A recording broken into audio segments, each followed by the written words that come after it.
की बात क्या है? जाओ और जाकर के पुत्रेष्टि यज्ञ करो।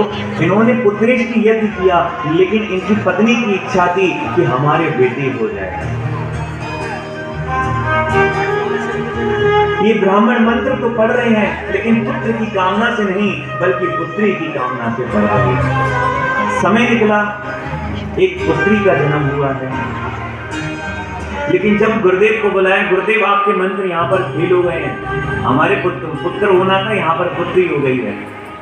ताकि ये हमारे बस की नहीं, क्योंकि ये हमारा नहीं, तुम्हारी पत्नी की इच्छा थी। तब उसी पुत्री को पुत्र बनाया और उसका नाम पड़ा सुद्युम्न। एक दिन सुद्युम्न ये जंगल में शिकार खेलने के लिए गया और शिकार खेलने के लिए जाता है, और जब लौट कर आता है तो पिताजी से कहकर गया था, पिताजी हम जा रहे हैं। और जब आया तो पिताजी से कहता है, पिताजी मैं आ गई। पिताजी ने कहा, बेटा तुम तो आ गए थे, कि आ गई कैसे?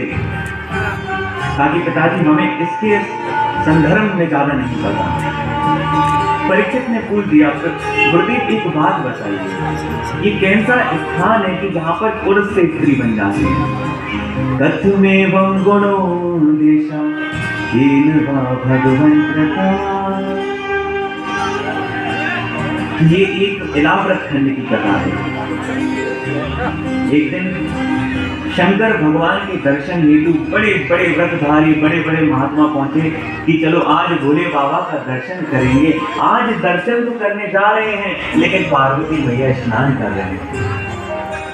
जैसे ही इधर पार्वती मैया ने देखा कि आज सप्त ऋषि मंडल आज स्वयं भोले बाबा के दर्शन करने आए हैं, पार्वती मैया जल्दी से सरोवर से निकली और एक बड़ी सी शिला के पीछे छुप गई। इधर सप्त ऋषि मंडल महात्माओं ने देखा कि पार्वती मैया स्नान कर रही थी, ये भी जल्दी से एक बड़ी सी शिला के पीछे छुप गए। क्योंकि बंधुओं, सदैव मर्यादा दो जगह से होती है। अगर एक जगह से टूटती है तो दूसरी जगह की मर्यादा को कोई उपयोग नहीं होता। मेरे प्यारे, मर्यादा सदैव दो ही जगह से होती है।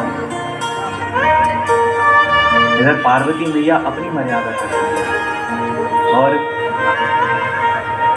सप्त ऋषि मंडल आज विचार करते हैं, लगता है कि हम असमय में आ गए हैं। वहां से वह चले जाते हैं, लेकिन आज पार्वती मैया बड़ी रूठ गई, रूठ कर एक गोप वन में चली गई। प्रेम से बोलो। शंकर जी चिल्ला रहे थे कि पार्वती तुम कहाँ गई, कहाँ गई, कहाँ गई? कि आज शंकर भगवान सभी कक्ष में जाकर देखते हैं तो गोप वन में पार्वती मैया रो रही हैं। अरे क्या हुआ? किसने क्या कह दिया तुमसे? पार्वती मैया कहती कि हमारी जितनी भी संग सहेलियां हैं उनके यहाँ पर अटैच बाथरूम है, अटैच कमरे हैं, सब कुछ व्यवस्था है, लेकिन हमारे यहाँ पे ना ओट है ना झोट है। अरे तुम तो भस्म लगाकर घूमते हो, हमारे बारे में भी तो सोचो कुछ। शंकर भगवान ने कह दिया कि देखो देवी, आज तक तो तुमने कुछ मांगा नहीं था, लेकिन अगर आज तुम मांगती हो तो मैं तुमसे वादा करता हूँ कि इस 3 लोकों में भी ऐसी कोटि नहीं होगी जैसी आज है तुम्हारे पास होगी। प्रेम से बोलो। अब भैया जो भांग लगाते हो उनकी बातों पर इतनी जल्दी विश्वास नहीं किया जाता। प्रेम से बोलो। आज भोले बाबा ने आज एक स्थान चिन्हित किया कि आज भारत खंड के नीचे एक छोटा सा द्वीप है, उस पे उन्होंने एक विशाल लंका का इधर स्वरूप बनवा दिया, स्वर्ण की लंका बनवा दी। उस स्वर्ण की जब इतनी भव्य लंका बनवाई उन्होंने, तो सोचा कि इसकी पूजा करने के लिए भी कोई ब्रांडेड पंडित ही आने चाहिए, ताकि ऐसा कौन है? तो जवाब आया, केवल एक है जिसका नाम है रावण। रावण को बुलाया, रावण ने जो मंत्र इधर गान किए, आज भोले बाबा इतने प्रसन्न हो गए। रावण से कहा कि रावण मांगो, तुम्हें क्या चाहिए? रावण कहता है कि देखो बोले भगवान, मैंने आज तक इतने यज्ञ तप सबकी यहाँ पर सबकी सेवा की, मैंने सब कुछ किया, लेकिन आज तक किसी ने मेरे मन के अनुकूल दक्षिणा नहीं दी।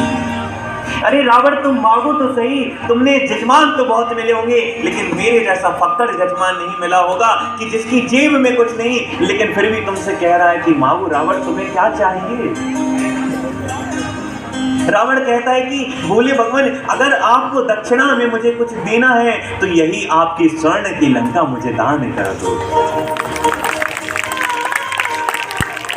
बोले भगवान ने कहा कि आज से ये स्वर्ण की लंका तुम्हारी। बाहर पार्वती मैया इंतजार कर रही है अपनी सहेलियों के साथ।